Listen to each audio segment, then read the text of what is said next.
오늘은 에레미야 29장 11절에서 14절의 말씀을 가지고 하나님의 마음을 헤아리는 자라는 제목으로 우리가 말씀을 같이 상고하기를 원합니다. 인간관계에서 많은 갈등들이 오해 때문에 비롯되는 경우가 많이 있습니다.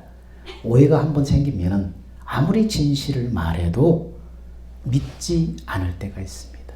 그리고 거짓을 말하는데도 속을 때가 있습니다. 오해 때문에 우정에 금이 가고, 오해 때문에 가정이 파괴되고, 오해 때문에 인간관계가 파괴되고, 그리고 끔찍한 사건들도 일어납니다. 그런데 오해의 대부분은 내 주관적인 입장에서 상대방을 생각하기 때문에 생기는 경우가 많이 있습니다. 내 입장에서 상대방을 보기 때문입니다. 그래서 오해와 이해는 동전의 양면과 같습니다. 내 입장에서 생각하면 오해가 되는데 상대방의 입장에서 생각하면 이해가 되는 것입니다. 미국의 초창기 서부시대 때에 기차를 타고 한 달씩 서부에서 동부로 이렇게 쫙 갑니다. 이동을 합니다. 기차를 탔는데 젊은 남자가 아이를 안고 기차를 타는 거예요. 근데 아이가 계속해서 울기 시작하는 거예요. 아무리 달래도 애가 계속해서 우는 것입니다. 기차 안에 탄 사람들은 먼 거리로 왔기 때문에 너무나 피곤해서 지금 잠을 자려고 하는데 계속 애기가 우니까 승객들이 짜증을 냅니다. 그러다가 어떤 성질이 급한 승객이 소리를 질렀습니다. 여보세요! 아이를 데리고 다니려면 엄마가 데리고 다녀야지 엄마는 어디를 가고 아이를 그렇게 시끄럽게 울립니까? 그리고 화를 냈습니다. 그저 그 아이를 안고 있던 젊은이가 죄송합니다. 용서해 주세요. 사실은 제 아내가 세상을 떠나서 시신을 싣고 지금 장례를 치르기 위해서 고향으로 가는 중입니다. 다음 정거장에 내리게 됩니다. 죄송합니다. 눈물을 흘리면서 죄송하다고 몇 번이고 사과를 하는 거예요. 승객들은 그 말을 듣고 모두가 숙연해졌습니다. 엄마가 죽어서 우는 아이를 데리고 가야 하는 이 젊은이를 오해했던 승객들은 오히려 그 사람을 위로하면서 이해를 했습니다. 그렇습니다.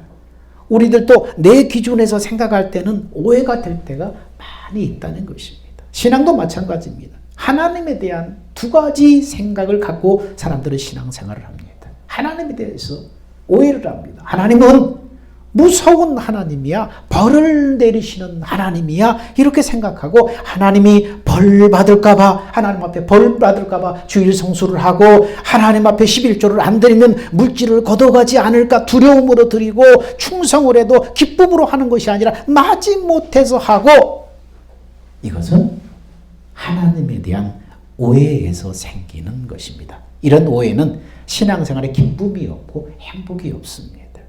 어떤 성도가 처음 교회에 왔는데 하나님을 아버지라고 부르는 것이 너무 싫은 거예요. 왜냐하면 어릴 때부터 자신에게 있어서 아버지 존재는 너무나 아픈 상처, 나쁜 인식으로 머릿속에 각인되어 있기 때문입니다. 아버지는 매일 술만 먹고 들어와서 식구들을 괴롭히고, 어머니는 이유 없이 구타를 당하고 가정의 경제를 전혀 책임지지 않는 무능하고 무서운 아버지였어요. 그래서 처음에 교회에 와서 하나님을 아버지라고 하는 말이 너무나 싫은 거예요. 어릴 때 아버지에 대한 나쁜 생각과 가치관이 머릿속에 각인되어 있기 때문입니다. 그 후에 은혜를 받고 나서 하나님 아버지에 대한 인식이 바뀌고 나서 지금은 하나님 아버지의 이름을 부를 때 얼마나 따뜻하고 행복감을 느끼는지 모른다고 고백을 했습니다. 하나님 아버지가 나를 책임지고 나를 돌보시는 분이라는 것을 깨닫게 되면서 그 하나님 아버지에 대한 오해가 풀린 것입니다. 신앙생활 하는 분들 중에 의외로 많은 사람들이 하나님에 대한 잘못된 생각과 잘못된 가치관 때문에 진정한 하나님이 우리에게 주시는 행복과 그 자유를 상실하고 신앙생활 하는 분들이 많이 있다는 것입니다. 하나님은 그런 분이 아니라는 거예요. 오늘 본문에 이스라엘 백성들이 바벨론 포로 생활을 하면서 거기에서 채찍을 맞고 고난을 당했습니다. 그러나 이들은 죄짓고 잘못된 길을 가고 우상을 섬기고 자꾸 뒤돌아볼 때마다 하나님 앞에 돌아오게 하려는 하나님의 징계요 채찍이었습니다. 이런 하나님, 이런 백성들을 향해서 하나님 이렇게 말씀합니다. 하나님은 어떤 하나님이냐? 그래서 오늘 본문 말씀을 하는 거예요. 하나님은 이 하나님의 마음을 헤아리지 못하고 이스라엘 백성들은 어떻게 생각했습니까? 하나님은 벌 주는 분이다. 하나님은 재앙을 내리는 무서운 분이다. 이렇게 생각을 하고 있었다는 것입니다. 그래서 오늘 본문의 말씀을 통해서 하나님이 이 하나님에 대해서 잘못 오해한 이스라엘 백성들을 향해서 하나님이 말씀을 주신 것입니다.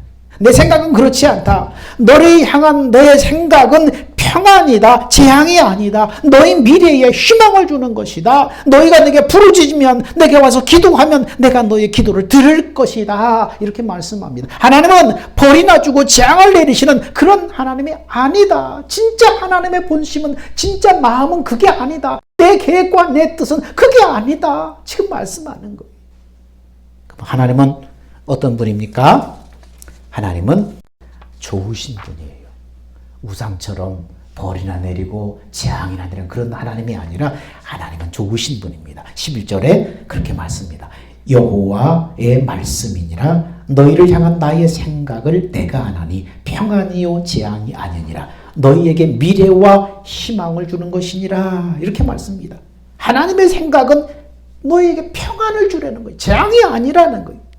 하나님에 대한 잘못된 가치관과 생각을 바꾸라는 것입니다. 하나님의 본심은 이스라엘 백성에게 평안을 주기를 원하셨습니다. 평안이 어디 있습니까? 하나님이 계신 곳에 평안이 있습니다. 하나님의 계신 곳에 하나님의 보호와 인도하심과 함께하심이 있기 때문입니다. 유다 민족은 외세 침략과 바벨론의 포로로 끌려와서 이역만리 고향에서 이역만리 타향에서 고향을 그리워하며 자신들의 처지를 생각하면서 자기들이 당하는 그 시련이 하나님이 자기들을 향해서 경노하셔서 내리는 재앙이다 이렇게 생각하고 있었습니다. 그래서 낙심하며 근심하며 절망 중에 있는 이스라엘 백성들을 향해서 아니다. 나의 생각은 그게 아니다. 평안이다. 이게 하나님의 본심이요. 하나님의 생각이요. 하나님의 뜻이라는 것입니다. 여러분, 사람이 어린 자식을 양육할 때 어떻게 해요? 자녀들이 잘못된 길을 갈 때 야단치고 회초를 들어서 징계합니다. 그런데 그것은 자녀들의 잘못에 대한 분노로 죄의 대가를 받아라 그러면서 때리는 것이 아니라 자녀를 향한 부모의 본심은, 부모의 생각과 부모의 뜻은 자식이 잘 되기를 원하는 것이 부모의 본심이라는 거예요. 그래서 그렇게 한다는 거예요. 그래서 표준 세번역 성경과 현대인의 성경에는 이 말씀이 어떻게 번역이 됐냐면 너희를 향한 나의 생각은 재앙이 아니라 바로 평안이다. 그 말은 뭐냐면 잘 되기를, 재앙이 아니라 번영이다라고 기록되어 있습니다. 너희를 향한 나의 생각은 재앙이 아니라 번영이다. 번영은 말로, 다른 말로 바꾸면 뭐예요? 잘 되기를 원하는 거잖아요. 우리가 부모가 자식을 향해서 잘 되기를 원하는 것처럼 너희를 향한 내 생각은 너희가 잘 되는 것이다. 재앙을 내리는 게 내 목적이 아니다. 너희 미래에 소망을 주는 것이다. 하나님 이렇게 말씀하고 있다는 것입니다. 주님도 우리에게 내가 너에게 평안을 주노라. 주님이 그렇게 말씀하셨습니다. 부활하셔서 제자들에게 첫 번째 말씀도 너에게 평안이 있을지어다. 평안을 말씀하셨어요. 초대교회 성도들도 환경과 조건을 초월해서 성령이 충만할 때 평안을 누렸어요. 왜? 성령이 평안을 주셨기 때문입니다. 그래서 민수기 6장 24절 26절에도 구약에는 하나님이 우리에게 어떤 분이라고요? 민수기 6장 24절 25절 유명한 구절인데 잘 못 외우겠으면 민수기 625를 해요. 한번 찾아봐요. 하나님 우리에게 복을, 축복을 이렇게 원하시는, 축복을 베푸시는 그런 기도문과 같은 곳입니다. 민수기 6장 24절 26절에 한번 찾아서 읽어봅시다. 거기서도 하나님이 우리에게 평강 주시기를 원한다고 기록되어 있습니다. 자, 찾았습니까? 자, 목소리 누가 큰 사람이 한번 읽어주세요. 그럼 이쁜 사람이 한번 읽어주세요. 같이. 그런 사람이 없나 보구나. 자, 시작. 다시 한 번씩 큰 소리로 시작. 여호와는 그의 얼굴을 내게 비추사 은혜를 베푸시기를 원하며 여호와는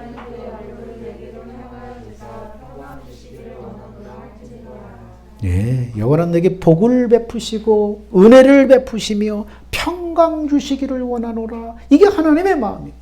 너에게 복 주기를 원하고 너에게 은혜 주기를 원하고 너에게 평강 주기를 원하는 좋은 하나님이에요. 재앙을 내리고 막 무섭게 하는 분이 아니에요. 본심은 자녀를 향한 그 하나님의 그 자녀를 생명을 가진 자녀를 향한 본심은 그게 아니라는 거예요. 때리는 게 목적이 아니라는 거예요. 번영이라는 거예요. 잘 되라는 거예요. 여러분 시련을 만나고 원치 않는 고난을 만났을 때 어떤 하나님으로 생각하는가? 자, 하나님은 좋은 분, 평안의 하나님인가? 재앙의 하나님인가?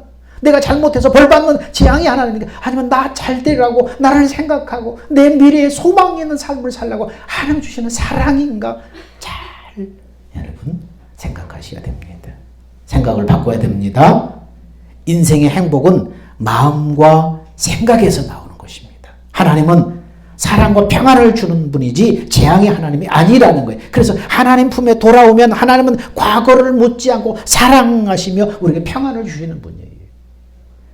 반면에 마귀는 어떻습니까? 끄임없이 우리에게 근심과 불안과 부정적인 생각을 심어주는 것이 마귀예요. 하나님과 바로 마귀가 주는 것이 이렇게 달라요. 사울왕이 하나님의 영이 떠나고 악령이 지배할 때 가장 그 특징이 뭡니까? 사울이 번뇌했다 이렇게 기록하고 있습니다. 번뇌란 뭡니까? 마음이 너무나 복잡하고 뒤엉켜 있는 상태입니다. 근심, 걱정, 불안, 염려, 오해가 얽혀가지고 스스로 영혼이 황폐해지는 영적인 질병이 바로 번뇌입니다. 그래서 그 번뇌하는 그 마음 속에는 안정이 없어요. 평안이 없어요. 잠을 잘 수가 없어요. 편안하게 잠을 이룰 수가 없어요. 그게 바로 번뇌예요. 그래서 오죽했으면 그 불안한 마음을 해결하려고 사울왕은 변장을 나고 가서 누구를 찾아갑니까? 신접한 여인 무당을 찾아가서 내 인생의 진로를 묻다가 당신이 바로 사울왕이 아닙니까? 라고 망신을 당하죠. 하나님 있는 바로 당신은 사울왕 아닙니까? 망신을 당하고 말지. 여러분 왜 번뇌가 생깁니까? 왜 마음이 황폐해지고 마음이 번뇌하고 복잡하고 근심, 불안, 걱정, 마음이 엉키고 왜 번뇌가 생깁니까? 사무엘상 16장 14절에 보니까 하나님의 영이 떠나고 악령이 들어와서 사로잡을 때 번뇌가 생긴다고 말하고 있습니다. 악령에 사로잡혀서 번뇌하는 마음은 무엇으로 표출됩니까? 악령이 그 사람을 사로잡혀서 마음이 번뇌하는 사람은 뭐가 나와요? 시기와 질투가 나와요. 그래서 사랑의 관계로 살아야 될 자기 사위를 다윗을 죽이려고 창을 던지고 미친 개처럼 쫓아다니다가 결국은 자기 칼을 세워놓고 자기가 엎드려져 자살하고 말잖아요. 시기 질투 때문에 평생 자기 사위 다윗을 쫓아다니며 죽이려고 했던 거예요. 악령이 그 마음을 지배했기 때문에. 또한 번뇌는 절망과 좌절과 미움과 분노로 나타나는 것입니다. 성경은 사울의 이런 마음을 하나님의 영이 떠나고 악령이 지배했다고 기록하고 있습니다. 마귀는 평안을 뺏습니다. 마음을 황폐하게 합니다. 그런데 하나님은 평안을 주시는 분이에요. 하나님은 좋으신 분이에요. 여러분 하나님의 생각을 헤아릴 줄 아는 사람이 바로 성숙한 신앙인이라고 할 수 있습니다. 하나님은 또한 미래에 희망을 주시는 분이 하나님이에요. 오늘 29장 11절에 보니까 너희 미래에 희망을 주는 것이니라. 너희를 향한 나의 생각은 평안이요 재앙이 아니다. 너에게 미래와 희망을 주는 것이다. 여러분 행복의 비결이 뭡니까? 희망을 갖고 사는 거예요. 희망이 생기면 사람은 의욕이 생깁니다. 활력이 생깁니다. 삶이 다시 한번 소생하고 생기가 있는 것입니다. 근데 반대로 희망을 놓아버리고 희망을 잃어버리면 어떻습니까? 의욕도 사라지는 거예요. 삶에 자신감도 없어지는 거예요. 사업에 실패했을 때 나는 실패자다 하고 희망을 잃어버리는 것이 가장 무섭다고 그래요. 나는 실패자다. 안 돼. 희망을 놓아버리는 게 가장 무서운 거예요. 병들었을 때도 나는 병든 자다 하면서 희망의 끈을 놓아버리는 것이 진짜 무서운 병이라는 거예요. 하노이 어떤 병원에서 두 사람이 병원에 입원했는데 한 사람은 경환자인데 죽었어요. 근데 한 사람은 중환자인데 현대의학으로 고칠 수 없는 불치병인데 그 사람은 살았어요. 그래서 원인을 조사해보고 연구해보았더니 어떤 의술보다도 마음에 희망이 있느냐 없느냐가 사람을 살게 만들고 죽게 만들더라는 것입니다. 한 사람은 경환자예요. 그게 심각하지 않은 그런 환자예요. 근데 입원을 하면서부터 의사를 만나면서 의사 선생님, 저 얼마나 더 살 것 같아요? 아니에요. 그렇게 심각한 정도가 아니니까 걱정 마세요. 아이, 솔직하게 말씀해 주세요. 우리 집안에 장수한 사람이 한 사람도 없어요. 솔직하게 말씀해 주세요. 하면서 계속 그렇게 부정적으로 생각하고 그래서 절망해서 헤어나오지 못하더니 결국 죽더라는 것입니다. 근데 또 한 사람은 중환자예요. 불치병이에요. 근데 병원에 입원하면서부터 오히려 콧노래를 부르면서 의사 선생님, 저 언제 태어납니까? 우리 집안은 아주 장수하는 집안이에요. 저도 금방 나을 거예요. 그러면서 입원하는 날부터 태어나는 날을 생각하면서 계속해서 즐겁게 지내는 거예요. 그러더니 정말 현대의학을 뛰어넘는 기적이 일어나서 이 사람 병이 나은 거예요. 그래서 퇴원을 하게 됐다는 거예요. 여러분, 희망을 붙잡느냐, 희망을 놓아버리냐에 따라서 이렇게 삶과 죽음이 갈라져 버리는 거예요. 지금 우리에게 필요한 것이 뭡니까? 희망이에요. 요즘 젊은이들이 불안한 것은 뭡니까? 미래가 보이지 않기 때문에 이대로 계속 내 평생 이거 알바로 하다 끝나는 거 아니야 이거? 평생 이게 주식도 못하고 집에 갇혀서 이대로 내 인생 끝나는 게 아니야. 미래가 불안한 거예요. 희망이 보이지 않는 거예요. 그래서 젊은이들 불안한 거예요. 국민들도 희망이 보이지 않기 때문에, 미래에 대한 희망이 보이지 않기 때문에 절망에 빠지는 거예요. 우리나라 유명한 크리스찬 작가 한 분이 몇 조 원대 그 부자들을 계속 만나면서 교제하면서 내린 결론. 이분은 책을 쓰기 때문에 정보를 수집하려고 자꾸 그런 분들을 만나고 고위층들을 만나고 계속 정보를 수집해요. 그래서 만나서 교제를 내리면서 내린 결론이 뭐냐면 부자가 되는 것은 부자의식이 마음에 자리 잡아야만 부자가 된다는 거예요. 부자의식이 자리 잡아야 부자가 된다는 거예요. 가난하게 되는 것은 가난의식이 마음을 자리 잡아서 계속해서 그 사람은 환경을 탓하고 사회를 탓하고 남을 탓하고 평생 그렇게 가난하게 산다는 거예요.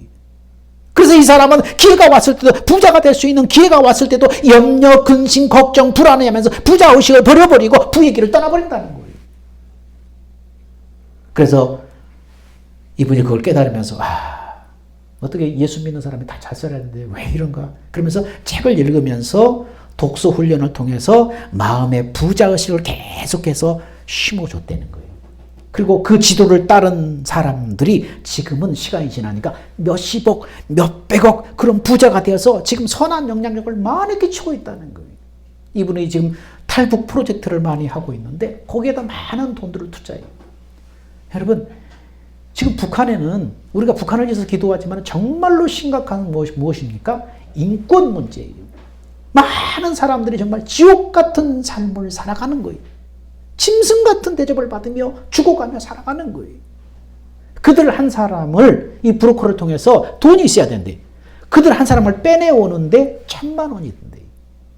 그리고 먹고 살기 힘드니까 북한에 있는 그 많은 여자분들이 인신매매로 전부 어디게 먹을 거 찾아서 어선 걸다가 인신매매로 다 납치돼가지고 중국에 가서 계속해서 몸 팔고 이렇게 붙잡혀서 짐승 이하의 생활을 한다는 거예요. 이들 한 사람을 빼오려면은 180만 원, 250만 원 이 정도 돈이 든다는 거예요. 그리고 이 탈북한 사람들이 정착할 수 있도록 도와주고 그런 사람들을 빼내오고 이런 일하는 거예요. 그러니까 이 사람은 어떻습니까? 계속해서 살해 위협을 받아요. 그래서 자기 신분 노출을 절대 꺼리는 거예요. 계속해서 살해 위협을 받고 몇 번의 테러를 당하고 그래서 자기 연락처, 주소 이런 거 전혀 밝히지 않고 계속 이 일을 하셔요. 이 일을 하시는 분이 이 작가가 돕는 그분이 이 일을 하시는 분인데 목사님이에요.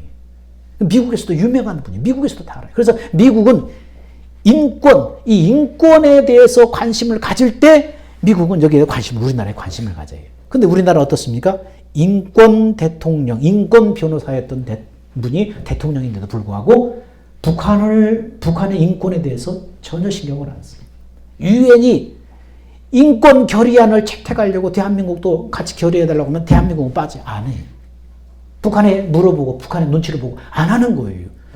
당사자인가 우리인데도 우리 동포인데도 저들은 정말 매 맞고 굶주리고 날마다 죽어나가는데도 그들이 그냥 인권에 관심을 갖지 않는 거예요.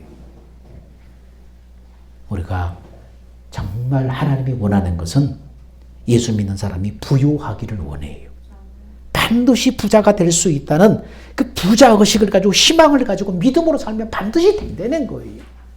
안 될 거야. 나는 안 될 거야. 이런 의식을 가지면 안 된다는 거예요. 각인이 될 때까지 부자 의식을 가지려는 거예요. 반드시 된다는 거예요. 오늘 말씀에 이스라엘 백성들은 바벨론 포로에서 미래의 희망을 놓아버릴 때에 불안과 절망이 찾아왔어요. 이런 현실을 알고 하나님은 내 백성에게 미래의 희망을 주기를 원한다. 지금 말씀하는 거예요. 미래는 사실 하나님만 아는 시간이에요. 많은 전문가들이 미래를 예측하지만 진정한 미래는 누구 손에 있어요? 하나님의 손에 있는 거예요. 우리나라가 세계가 이렇게 어지럽고 정말 예측 불허하지만 정말 모든 것은 하나님의 손에 있는 거예요. 하나님이 평안을 주시고 하나님이 희망을 주신다는 약속보다 여러분 더 큰 위로가 어디 있겠어요. 오늘도 우리 미래를 책임져 주시고 우리에게 꿈을 주시고 소망을 주시는 그 하나님을 우리는 바라봐야 됩니다. 두 번째, 하나님은 어떤 하나님이냐? 기도에 응답하시는 하나님이에요. 독일의 통일을 가져온 베를린 장벽을 무너뜨린 것은 기도였다는 거예요. 한때 독일은 한국처럼 동독과 서독으로 분단되어서 있다가 1989년에 베를린 장벽이 무너지면서 독일이 통일되었어요. 근데 독일이 통일되었던 원인은 기도의 힘이었다는 사실에 대해서 아는 사람은 그렇게 많지가 않아요. 동독에서 5년 동안 라이프니츠 광장에서 매주 목요일마다 7명의 성도들이 모여서 기도모임을 가졌어요. 근데 경찰의 제지로 인해서 그 광장에 모이지 못하자 성 니콜라이 교회로 옮겨지면서 계속 거기서 기도모임을 가졌어요. 이 기도에 많은 사람들이 계속해서 소문을 듣고 모여들기 시작했어요. 1989년 10월 23일은 이 나이프치히 평화의 광장에 평화의 기도회에 30만 명이 운집을 했어요. 그리고 11월 4일에는 무려 50만 명이 모여서 계속해서 기도하면서 하나된 독일을 통일된 독일을 계속해서 하나님 앞에 부르짖고 요구했어요. 독일의 크리스찬들은 기도만 한 것이 아니라 공산주의 치하에서 고통을 받고 있는 동포들에 대해서 오랜 세월 동안 계속해서 그들의 인권 문제에 관심을 가지면서 그 노력하면서 후원하면서 국제적으로 인권 운동을 계속해서 펼쳤어서 이것이 동기가 되어서 베를린 장벽이 무너지게 된 것입니다. 그래서 통일이 된 것입니다. 후에 동독 비밀경찰의 최고의 간부였던 진다먼이라는 사람은 이렇게 실토했습니다. 우리가 통일을 막을 만반의 준비를 다 했다. 근데 한 가지를 생각하지 못했다. 그것은 교회에서 일어난 기도운동이었다. 그렇게 고백을 했다고 합니다. 그렇습니다. 나이프치 광장에서 시작된 7명의 기도운동이 도화선이 되어서 28년간 가로막힌 그 철의 장벽을 무너뜨리고 통일을 이루는데 기여했다는 것입니다. 우리 하나님은 어떤 하나님이 기도에 응답하시는 하나님이에요. 여러분, 독일은 정치로 통일된 거 아니에요. 문화나 어떤 다른 것으로 통일된 게 아니에요. 전문가들은 20, 30년 지나도 불가능하다고 했던 그 독일의 통일이 복음과 기도로 철의 장막이 무너진 거예요. 북한의 동포들도 여러분 하루하루가 지옥 같은 삶을 살아가고 있어요. 억압과 굶주림 속에 살아가고 있어요. 더욱이 예수 믿는 사람은 거의 모두가 다 어디에 있어요? 수용소에 갇혀 있어요. 수십만 명이 수용소에 갇혀 있어서 인간 이하의 대접을 받으며 폭행과 정말 엄청난 굶주림 속에서 인간 이하의 고통을 당하면서 죽어가고 있습니다. 우리도 그들에게 인권에 대해서 관심을 가져야 돼요. 독일 통일처럼 동포들의 인권을 위해서 힘쓰고 기도할 때 하나님의 은혜로 이렇게 통일이 이루어지는 거예요. 하나님의 때가 되면 이렇게 통일이 이루어지는 것입니다. 하나님은 진실하게 찾는 자를 하나님이 만나주신다고 약속하십니다. 에레미야 29장 13절에 보니까 너희가 온 마음으로 나를 구하면 나를 찾을 것이요 나를 만나리라. 온 마음으로 나를 구하면 나를 만나게 된다 약속하셨습니다. 우리 해야 될 일은 뭡니까? 우리 해야 될 역할은 뭡니까? 하나님을 찾고 구하는 거예요. 어떤 사람은 하나님이 다 알아서 해주신다고 자기의 역할을 하지 않아요. 하나님이 다 먹을 거 입을 거 우리 형편 다 하신대잖아요. 그래서 다 알아서 해주신다고 아무것도 안 하는 거예요. 근데 우리가 해야 될 일이 있고 하나님이 해야 될 역할이 있다는 거예요. 각자 역할이 있다는 거예요. 우리의 역할을 다하고 하나님이 개입하시기를 기도해야지. 공부를 안 하고 시험 볼 때 답안지 보여달라고 기도만 했다면 그 사람은 어리석은 사람이겠지요. 공부 열심히 해야 되는 건 내 역할이잖아요. 하나님이 번뜩번뜩 머릿속에 답안지 보여주기를 기도하는 것은 그것은 어리석은 사람입니다. 자기의 역할에 최선을 다하고 나머지는 하나님의 바에 맡기는 것이 믿음이잖아요. 요한복음 2장에 혼인잔치집에 포도주가 떨어졌을 때 물 떠오는 것은 누구 역할이에요? 하인의 역할이에요. 떠온 물을 포도주가 되게 하는 것은 뭡니까? 주님이 하실 역할이었어요. 각자 역할이 있다는 거예요. 나사로가 무덤에서 나올 때 무덤문을 여는 것은 누구 역할이었어요? 사람들에게 무덤문을 열라고 하셨잖아요. 그 죽은 자를 살리는 것은 누구 역할이에요? 예수님이 하신 역할이에요. 인간의 해야 될 역할이 다 있다는 거예요. 하나님은 사람을 통해서 통일도 되게 하십니다. 사람을 통해서 일하십니다. 우리 해야 될 일을 하지 않을 때 하나님은 더 이상 역사할 수가 없어요. 입으로 기도하고 삶은 기도한 대로 살지 않은 것은 두 마음을 품는 거예요. 기도해놓고 기도한 대로 그렇게 움직여야 되는데 움직이지 않는 것은 뭡니까? 성경에 두 마음을 품는 자는 무엇이든지 주께 얻기를 생각하지 말아라. 기도할 때 마음하고 실제 삶할 때 살아갈 때 마음하고 다르면은 이건 두 마음이잖아요. 두 마음을 품는 자는 주께 얻기를 생각하지 말라고 그랬어요. 그래서 온 마음으로 하나님을 구하고 찾는다는 것은 또 어떻게 우리가 해석할 수 있습니까? 12절에 너희가 부르짖어서 기도했으면 13절에 믿음으로 기도한 것을 삶으로 나타내는 것이 바로 온 마음 한 마음으로 하나님을 구하는 것이 아니겠느냐. 기도할 때와 삶이 기도할 때와 실제 삶이 한 마음이 되어야 온 마음이 되어야 하나님을 구했다고 할 수 있다는 것이잖아요. 그러므로 우리가 부르짖어 기도한 후에 해야 할 자기의 역할에 최선을 다하는 것이 하나님을 구하는 삶을 살 때에 하나님이 만나주신다, 하나님이 들어주신다, 이렇게 우리는 해석할 수 있습니다. 북한을 위해서 기도했으면 삶으로 구체적인 실천하는 행동을 보여줘야 되는 것이 바로 우리가 온 마음으로 하나님의 역사를 구하는 게 아니겠어요?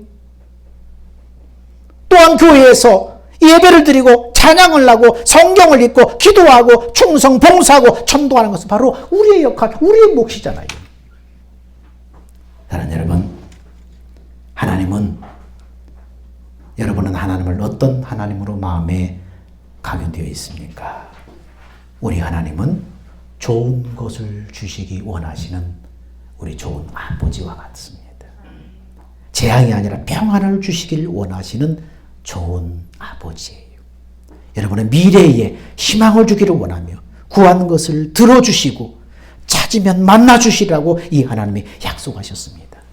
그러므로 여러분이 원치 않는 환경을 만나고 내가 원치 않는 어떤 고난을 만나고 원치 않는 그런 조건 앞에 내가 놓여 있을 때도 누구를 바라보되 좋으신 하나님을 마음으로 헤아림으로 말미암아서 평안과 응답과 축복의 역사로 나타나기를 주의 이름으로 축원드립니다. 기도합니다. 사랑과 은혜가 많으신 아버지 하나님, 하나님 은혜와 사랑을 감사합니다. 우리에게 있는 하나님, 좋으신 하나님, 너희를 향한 나의 생각은 재앙이 아니라 평안이다.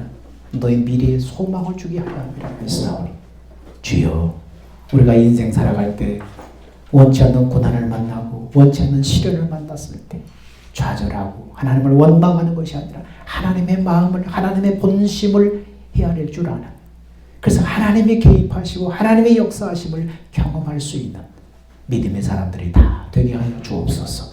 생명 되신 예수님의 이름으로 기도합니다. 아멘.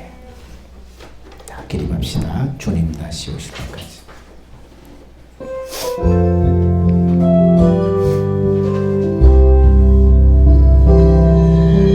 주님 다시 오실 때까지 나는 이 길을 가리라. 좁은 길